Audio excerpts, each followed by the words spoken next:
اور جس دن ہم سب لوگوں کو جمع کریں گے پھر مشرکوں سے پوچھیں گے کہ آج وہ تمہارے شریک کہاں ہیں جن کا تمہیں دعویٰ تھا،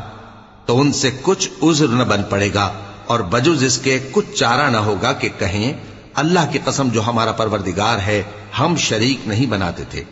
دیکھو انہوں نے اپنے اوپر کیسا جھوٹ بولا،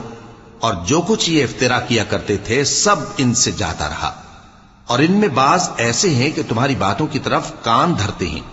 اور ہم نے ان کے دلوں پر تو پردے ڈال دیے ہیں کہ ان کو سمجھ نہ سکیں، اور کانوں میں بوجھ ڈال دیا ہے کہ سن نہ سکیں، اور اگر یہ تمام نشانیاں بھی دیکھ لیں تب بھی ان پر ایمان نہ لائیں۔ یہاں تک کہ جب تمہارے پاس تم سے بحث کرنے کو آتے ہیں تو جو کافر ہیں کہتے ہیں یہ قرآن اور کچھ بھی نہیں، صرف پہلے لوگوں کی کہانیاں ہیں۔ وہ اس سے اوروں کو بھی روکتے ہیں اور خود بھی پرے رہتے ہیں، مگر ان باتوں سے اپنے آپ ہی کو ہلاک کرتے ہیں اور اس بات سے بے خبر۔